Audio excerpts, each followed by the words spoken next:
Blah, blah, blah. What's up, y'all? It's Marcellus Wiley, that dude. Let's talk about what y'all talking about, which is the WNBA making a statement. Now, a lot of people are pushing back on this statement that they made by saying, look at your bank statement, your financial statement, before you make that public statement on your T-shirts. Well, we're going to take a little deeper dive into what's really at play in these WNBA negotiations, look at what they're going against in terms of a headwind from the NBA and some of the owners, and also what can help them get over this hump and get some more financial equity. So we're going to take a deep dive on all of that. But before we do that, you got to make sure you support this channel, subscribe, make sure you support the community, projecttransition.org. Leave your email. If you want to do more than that, leave a donation.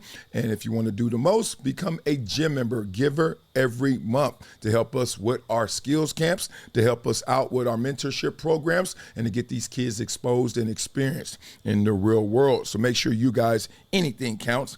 Help us do that. Like James Washington, who is a gym member, who will be receiving this book right here, Never Shut Up, autographed to his doorstep. All right, without further ado, let's get into this. What is the WNBA talking about? Let's go. Here for fun, but this is also a business trip. This was just moments ago after the anthem. They revealed these shirts that say, pay us what you owe us, because, of course, right now, I'm in the backdrop of All-Star. They're having negotiations and meetings right now with the Players Association about this new CBA. And what do you make of this move to very publicly say to the league and put them on alert? We want this money. First of all, that's probably the best parts of being a fan, a part of the community of the WNBA. They stand on business, whether it is the basketball or just advocating for themselves or their communities. This is probably the biggest and most impactful negotiations in the history of women's sports. Yeah, you can't lie there. Sorry for the little in and out of the video, but we heard what she was saying. They were saying. Let's say this. In these negotiations, there is a word called ego, negotiations. And they always say don't let the ego enter the negotiation, but I don't believe in absolutes. I think it is to your advantage to have these opportunities to talk about business, to be more private than public, because once the negotiations have the ego in the room, as they say, ego, energy gone, right? So the energy that we're building up, whatever that may be in community, is going to be gone, because now you got people involved who ain't really invested, like me, like for real. Like if they get more money, they get less money, whatever it may be, it doesn't affect me. I don't think it affects you either, but we're interested. So why are we invested, right? All we got is time and some energy. I ain't got the money for you. So why am I all on alert about all of the issues with it? So there's a pushback, right? So if you're an owner and you see those shirts, you're like, oh, I see what you're doing. You're trying to win the court of public opinion. Now, you ever been in a position where you told, like your house rules, I don't want you to wear shoes in my house, right? And then somebody wants to actually say, no, I want to wear shoes in your house. And you're like, you can't even fathom. You're like, this is my house. I paid for it. I paid for it. You can't tell me what to do. But then we take it a step further. They try to actually get other people to say, I don't know why he won't let nobody come in his house with shoes on. Here's the thing. The NBA owns half, and we're going to talk through this real fast, half of the WNBA, and then there's individual invested owners that own the other half. They're sitting here right now like we are watching this. I wonder how they're taking this, because obviously for every action, there's an equal and opposite reaction. And they know the numbers. They understand that the interest is at an all-time high. Look at attendance, merchandise, revenue. And I do believe that they were caught off guard by probably not the expected initial offer, but we understand also that this is a business. But they are standing on it because, did you guys see that picture of how many players attended? Yes. The first They had to bring new chairs in. Exactly. This is how the players, and I would tell you all, if not most of your favorite players were in that meeting. Okay, let's talk through this, okay? I love it. I love it. I love the solidarity. I love the support. Even though this should have been an expectation more than wow moment, this should have been standard issue. It is. We're here. I'm sure in previous negotiations, they didn't have that many players saying, I'm going to wake up in the morning and go to the CBA meeting. So respect. At the same time, I don't know what this does. I just don't know what this does, because as you hear and as you see this, is that really putting the pressure on them? We got to put more chairs in there because more of you guys showed up. So usually you guys don't really care about this. Now you do. Since you care now, let me inform you of what you have missed while you didn't care.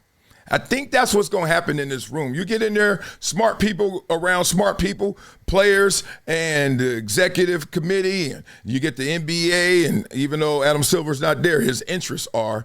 And you get the president, and they have to start talking.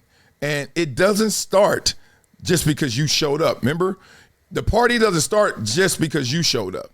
You late to the party. Like, they've been doing this for 27 plus years. Let's talk through it. Because they wanted to show unity and show that they want that investment that they so long deserved. I was with Sydney Colson this morning, and she was talking to me about how the players understand business. And right now, things seem like the WNBA, the commissioner, they feel like the players don't understand business. But the players are saying, no, we understand the numbers. We actually do know the numbers, and we want our pay to reflect that. And when people say, like, oh, how do you know they know business? It's because they have actually a board of advisors who are leaders in multiple companies that specialize in these statistics. I was a part of the last process. And for people that don't really, might be like, oh, how much experience you have?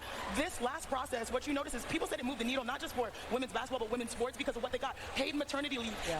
They basically initiated the conversations about charter travel. Yeah. Like, there's so many items that matter to these players to codify, and I believe that hopefully they'll get to the right solutions. But right now, the players are making a statement. And this is coming from a former VP in Chinea Gumake, who helped with the last CBA negotiation. I also just feel like better play is only going to help the product. You have to invest in something. You got to spend money to make money. So the players' pay is huge. All right, let's take a... All right. You got to spend money to make money. The owners are like, we've been spending. We ain't been making.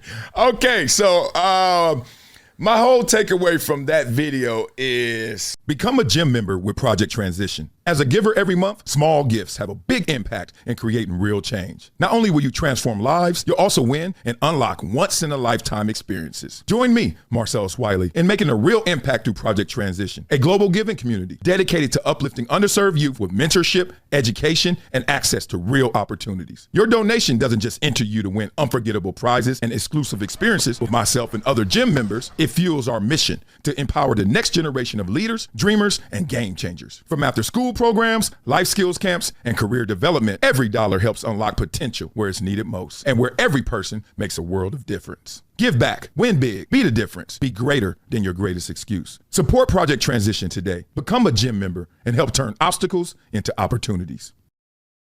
They're in a tough place. You got a former VP in China. You got two analysts and broadcasters who know they want the favor of those players. They don't want to be, 170 players. They don't want to be the one that's like, let me tell you the real from the fake.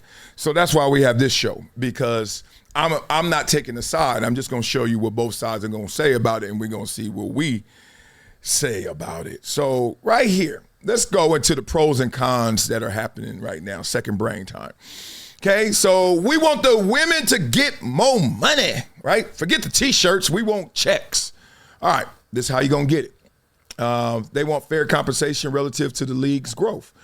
WNBA players currently receive 9 to 10% of league revenues compared to 50% in the NBA.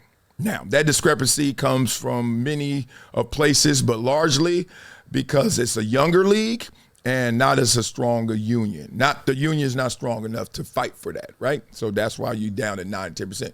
Take what I give you. What you gonna say about it? You just starting off. Or once you're starting off, you're not making money. You have no leverage. So this is not a gender conversation, 50 to 10. This is, y'all ain't did enough to punk us. Okay, so with a booming media deal, $45 to $200 million has been reported starting next year. Rising valuations in the franchises, we all have seen that. Players argue they deserve a more equitable share. Basically, they're like, look, more money coming in, but it's not coming to our pockets. What's up with that? Y'all using that old standard of 10%. We should be bumping that percentage up. Fair point.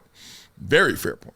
Talent retention and reduce overseas reliance. The players are just tired of going overseas. So the higher pay would discourage players from taking overseas contracts during the offseason, which carry injury and fatigue risks. Yes, and also unhappiness. I talked to several Hall of Fame WNBA players who swear that is one of the worst parts about being a pro basketball player. You're basically forced to play year-round. And these are mothers. A lot of them are mothers, right? Wives, mothers, family, right? You're supposed to be the anchor, and you overseas, okay? So Improve working conditions and equity. Negotiations include parental benefits, as I just spoke of, better travel standards, softer salary caps, key for players' well-being and careers. Looking out. We looking out, baby. And a boost in public perception and unity.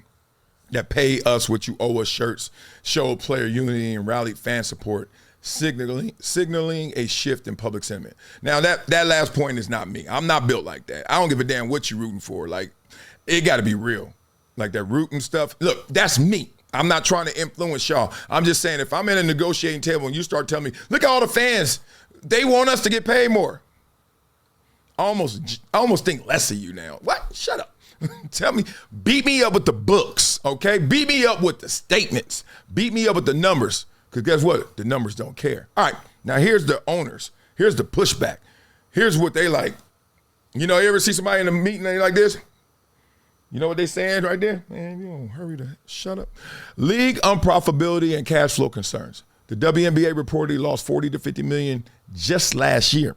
And despite increased TV rights, owners argue that profitability isn't yet guaranteed, which is facts, right? So what? We are surging. We're still losing money, surging. We're going to spend some of the money we're losing while we surge? Make that make sense. All right, risk of work stoppage or lockout. If negotiations stall past the CBA expiry of Halloween this year, me and Ghetto Boys are trick-or-treating. There's a real threat of a lockout, potentially derailing free agency drafts and franchise expansion.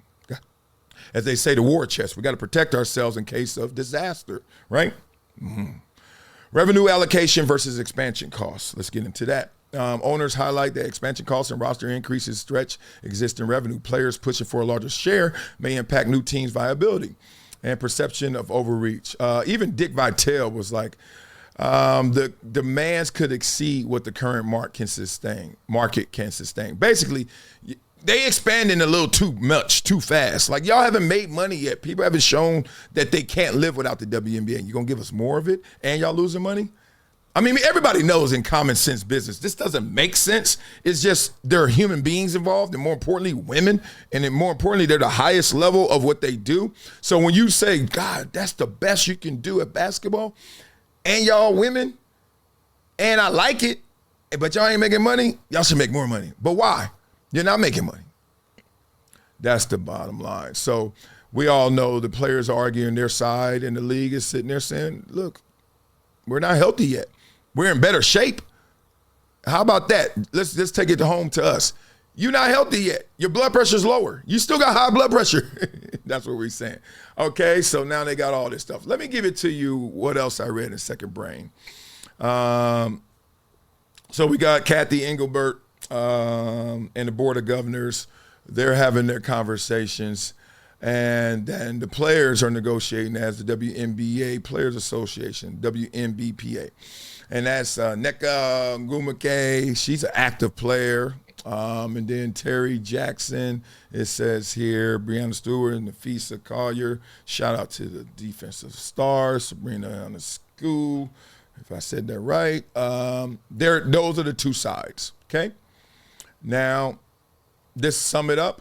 Players are pushing for increased revenue share, better salaries, more flexible caps, and enhanced benefits. And then the owners are saying, look, cautious approach, profitability, balance for expansion, and maintaining financial sustainability. Yeah, so we know the two sides. Now, the NBA owns 50% of the WNBA. Adam Silver is still sitting in there quietly without being in the meeting. He's in the meeting loudly, okay? And the last thing is this power struggle I want to show you guys. The power struggle is between owners who are invested in NBA and invested in WNBA like Joe Tsai, and there's owners who are just like, look, this is all I got is this WNBA team. Let's just say I'm going to be a little more hard-nosed about it. I don't have the big NBA check coming in to subsidize what I do here. This investment is for this team only. So if I'm doing that, I'm looking at it a lot more stringent than maybe the average owner. What's going to happen? Those shirts work. They don't work on me, but they work. Because if I were in that position and I know I'm making all this money, you know, just tons of bricks that's coming from the NBA. And then I'm looking at the WNBA and I'm like, y'all keep costing me. But at the same time, it's almost that relationship you have with your child when they're leaving the house. And you're like, look, I got to get them started. Now, 27 years is a hell of a start, right? So now your child is 45, right? You're like, damn, you left at 18 and now you're 45. Would you cut them off? Most of y'all saying, yeah, I wouldn't. I don't cut my kids off. My kid, as long as I'm alive, that's my kid. So if I got it, you got it. So some of these NBA owners are like, I got it, NBA men, you got it. WNBA women. That's why they've been paying for them for 27 years. Because they're like, we're going to wait for you to get yours. When your 45-year-old son or daughter is still saying, Mama, I need 500, I need 1,000. I'm about to make this plan work. What you going to say? No. Time's up. Really? So I think that they're going to get there. I think they're going to get more money. Do they deserve it? Hell no. This is not my brain talking. This is my heart talking. That's why them shirts work. You put them on top of your heart and you broadcast love and you get it. Now, if this were men in a position too, it would still work, right? It would still work. But they also have the fact that they've been around and they are showing signs of improvement. And even you look at what they're doing in Unrivaled, they just signed Juju and like 12 others. It's coming. The valuations are up. Everything is saying we're going up, except they're not up. It's like being at the airport. You see a plane taking off. You ain't on that plane. That's why you see it taking off. That's the WNBA. It's taking off, but they ain't on it yet. Their flight is coming, but you got to pay for it to get on that flight. So I think they're going to get paid, frankly. And I don't think they deserve it, frankly. But these are the breaks. Okay, so now, you know we doing this show, boy, to show love, boy. We flow, boy, but before we flow, we always look out for each other. So let me look out for your dough, you know? You got personal debt? Credit card debt, student loan debt, what? Any kind of debt, medical debt. Nah, I got that WNBA chasing them girls all around this country debt. Oh, I got that low salary WNBA money debt. Whatever debt you have, you need to call my team and monitor debt resolution. 866-204-0071 or go to pt.monitordebt.com. Hook you guys up. Had to hook up Jonathan. He's married, the homie. Father of three little itty bitties, you know they cost. Oh, it costs to be the boss, right? Well, he's going to be debt-free next year because he has a plan. You need a plan too. So check the link in my description for your financial wellness prescription, okay? That's Monitor Debt Resolution. Go check out the link. That's your team right there. Monitor Debt Resolution for your financial wellness solution. Okay, so now, you know what we do on this show. I love the rap part. We doing this show, boy. Listen to the intro on this one. We flow, boy. Why do you go out and work for him? Because I love him. That's why. Can you understand that? I think so. All right. Then that's your answer. Damn, that's dope. Shout out to my producer, Witch the King. God, la. He be doing that stuff. Let's get that money going. Hey, yo. WNBA pulled up looking bold and ferocious. Shirt saying, pay us what you owe us. Whoa, sis. Crowd got loud, Twitter clapping in chorus, but the books look broke like they sleeping on a poor person. Big checks, big bags, no delay. But the league lost 40 mil just last May. I'm like, wait, who we owe again? You, queen? Y'all balling, but the balance sheet look mean. Ugh, pay us what you owe us. Okay, but hold up. You lost money every year. Who about to roll up? Fans like, yes. The math say, nah. Can't get paid more for your heart. Don't start. Y'all game, y'all facts. I respect the grind, but y'all gotta sell seats. Like it's Jordan time. Caitlyn came through. Now the crowd getting packed. Y'all finally winning, but still in the red. That's a fact. Y'all want equity. I get it. That's tight. But profit gonna match the checks. That's flight. Want to stack chips? Cool. Let's run like a boss. But you can't flex hard when the league taking a loss. Boy, cut the check. With what? Monopoly though? Y'all trying to cash in while the debt still grow. Oh no. Pay us what you owe us. I hear that plea. But the league been bouncing like a bad EBT. You want that bag? Build that brand. Cause ain't nobody paying just to take a stand. Ooh, so salute you, queen. Y'all deserve the glow. But this cash gotta go when the fans all show. Ooh, don't be mad when they ask how so. Y'all pay us show some more. If y'all wanna get paid, hey, y'all know what to do. Y'all know what to do. Ooh. Y'all got to make 1 + 1 make more than 2. You know what to do. You know what to do. Ooh, you know what you do. You know what it is. If y'all want to get paid more, then go handle your biz. Yes. This is Marcellus Wiley with an urgent message for anyone struggling with over $10,000 in credit card debt. Here's what you need to do right now. Visit pt.monitordebt.com. They've helped thousands reduce what they owe by dealing directly with creditors, cutting balances by 30, 40, even 50%. This isn't a loan. This is a proven debt settlement program where you make affordable monthly deposits while they do the heavy lifting. Many clients become debt-free in 24 to 48 months. Don't wait another day drowning in interest. Call 866-204-0071 or visit pt.monitordebt.com. Your financial freedom is waiting. It's just one phone call away. It's been a decade plus that I knew that this day was going to come. Oh, this is not hyperbole here. Because I think the verse.